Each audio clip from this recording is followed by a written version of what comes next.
ٹھیک ہے. ہم کیا کہتے ہیں کہ دین میں سختی نہیں ہے، دین میں جبر نہیں ہے، بالکل دین میں جبر نہیں ہے. لیکن بیٹا ہمارے لیے کیا ہے؟ جہاد بن نفس ہے. افضل جہاد کیا ہے؟ جہاد بن نفس. ٹھیک ہے، جہاد ہم بالسیف بھی کرتے ہیں، جہاد ہم بن نفس بھی کرتے ہیں. سب سے اول جہاد کیا ہے؟ جہاد بن نفس. جہاد بن نفس کیا ہے؟ اپنے نفس کے خلاف جنگ کرنا. ٹھیک ہے. اب مجھے بتائیں دین میں جبر ہے کہ نہیں؟ کیا بغیر نفس پہ جبر کیے ہوئے ہم جنت میں چلے جائیں گے؟ کیا بغیر، دیکھیں آپ کو بہت نیند آ رہی ہے، صبح بہت نیند آ رہی ہے، لیکن آپ اٹھتے ہیں، آپ نے اپنے نفس پہ جبر کیا، کامیابی کو پہنچیں گے کہ نہیں پہنچیں گے؟ یہ جو ہم کہتے ہیں نا دین میں جبر نہیں ہے، اس کو بھی ہم مس انٹرپریٹ کرتے ہیں. بالکل دین میں جبر نہیں ہے.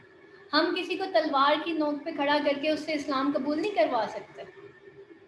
یہاں اس وجہ سے کہا گیا کہ دین میں جبر نہیں ہے. لیکن جب آپ دین میں داخل ہو گئے تو پھر حکم اللہ کا ہی ہوگا،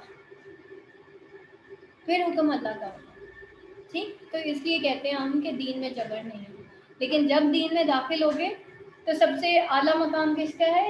جہاد بن نفس. اور اس کے بعد اگر ہمارا بچہ نماز نہیں پڑھتا تو ہمیں سختی سے اس کو منع کرنا ہے.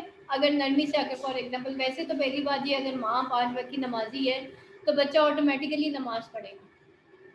ٹھیک ہے. بعض اوقات ایسی بھی میں آپ کو مثالیں دوں کہ ہماری ٹیچر ایک بات کہا کرتی تھیں کہ آج کی مائیں، ان کو خود کو تو دین آتا ہے، اپنے بچوں کو دین سکھانا بھول گئی ہیں، اپنی اولاد کو دین سکھانا بھول گئی ہیں. اور ہم نے ایسے کئی کیسز دیکھے کہ جس میں مائیں تو بڑی نیک ہیں لیکن اولاد ٹوٹلی اپوزٹ ہے، کیونکہ انہوں نے دین صرف اپنے لیے رکھ لیا تھا. شاید ان کو لگتا تھا یہ بھی بڑے ہوں گے تو خود ہی سیکھ جائیں گے. نہیں، یہ ایک ماں کا رول ہے. یہاں پہ اب ہمیں اپنے آپ پہ تھوڑا سا جبر کرنا ہے، بچے کا آرام جو ہے اس کو تھوڑا سا دیکھنا ہے.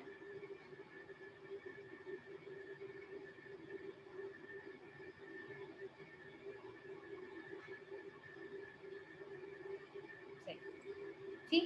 تو یہ ساری چیزیں ٹھیک ہے. تو آج آپ کا مالکی یوم الدین. کل آپ نے روٹ ورڈز تو آپ سارے بتانے ہیں، مجھے سارے یاد کر کے آنے ہیں، اور کل میں آپ کو باقی جو آپ کی آیات ہے اس کو ایکسپلین کر دوں گی. یہاں تک کسی کا کوئی کویشچن کلاس؟